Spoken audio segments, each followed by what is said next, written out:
Salam sehat, salam damai sejahtera. Selamat bergabung kembali dalam layanan Misbah Keluarga. Bertemulah dua anak remaja dalam sebuah warnet. Satunya anak pendeta, satunya anak pendekar, sebutan untuk preman lokal. Keduanya berkenalan dan menjadi sahabat untuk waktu yang cukup panjang. Sampai suatu kesempatan mereka pergi bersama dalam sebuah tur. Tidak pernah dibayangkan bahwa akhirnya mereka pun meninggal dunia bersama pada waktu yang sama akibat bus yang mereka tumpangi terperosok ke dalam jurang karena mengalami belum rem. Pada pengalaman akhirat, dua-duanya masuk dalam lorong gelap yang sangat mengerikan. Protes anak pendeta yang hidupnya penuh dengan kerohanian kepada para penjaga lorong, bukankah Tuhan yang saya sembah itu yang mengatakan bahwa dirinya adalah jalan ke surga, kebenaran, dan hidup?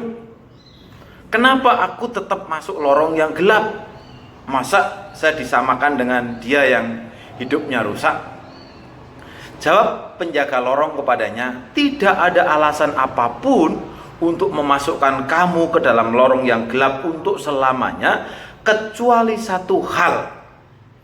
Lalu dibacakanlah satu peraturan di dunia yang berbunyi, kalau aku berkata kepada orang jahat, kamu pasti dihukum mati, dan kamu tidak memperingatkan dia atau tidak berkata apapun untuk memperingatkannya dari hidupnya yang jahat, supaya ia tetap hidup, orang jahat itu akan mati dalam kesalahannya, tetapi aku akan menuntut pertanggungan jawab atas nyawanya daripadamu. Nah, ini kisahnya bahwa hidup bersahabat itu kita harus menjadi penjaga bagi yang lain atau brother keeper. Maka sahutnya, enak dong kalau begitu, dia yang utang, gue yang bayar. Ya dia sahabat kamu. Dia yang berzina, saya yang masuk ke neraka. Dia yang utang kagak bayar, saya yang ditagih. Dia yang berjudi, saya ikut di penjara. Senyaplah sejenak saat itu, sampai akhirnya dibacakan sebuah putusan.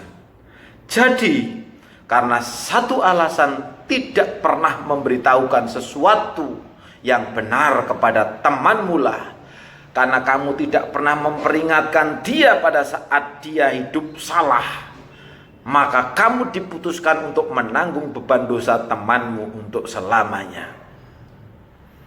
Mendengar putusan itu, tiba-tiba bangunlah ia dari mimpinya. Maaf kalau saya bicara tentang mimpi.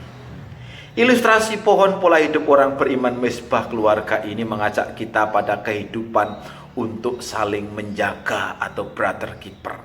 Sejak itu ia melangkah untuk berubah dalam sikap hidup bersahabat. Ia tidak mau masuk lorong gelap yang sesungguhnya setelah kematiannya. Untung tadi hanya mimpi. Ia mulai melakukan hal-hal yang baik sekalipun waktunya tidak selalu baik, supaya teman-temannya mengalami kebaikan.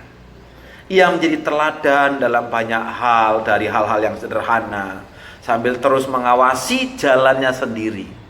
Resikonya ialah ia disukai, sekaligus dalam waktu yang sama ia juga tidak disukai oleh teman-temannya.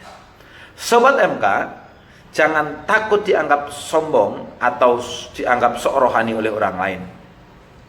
Jika hidupmu benar, tinggal meluaskan dalam praktek supaya kebenaran itu bisa diterima oleh lebih banyak orang, nama Tuhan dipermuliakan, dan hidupmu adalah persembahan yang hidup dan berkenan kepada Tuhan.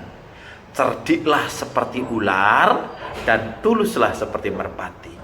Teguran orang yang bijak adalah seperti cincin emas dan hiasan kencana untuk telinga yang mendengar. Seorang sahabat tidak selalu harus yes man, tidak selalu ya, tetapi sahabat sejati akan sanggup mengingatkan untuk selalu berbuat benar, apapun resikonya, jika perlu nyawa yang menjadi taruhannya.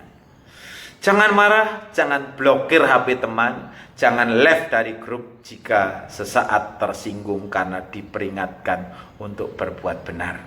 Karena lebih baik teguran yang nyata daripada kasih yang tersembunyi. Semoga persahabatanmu abadi dunia akhirat.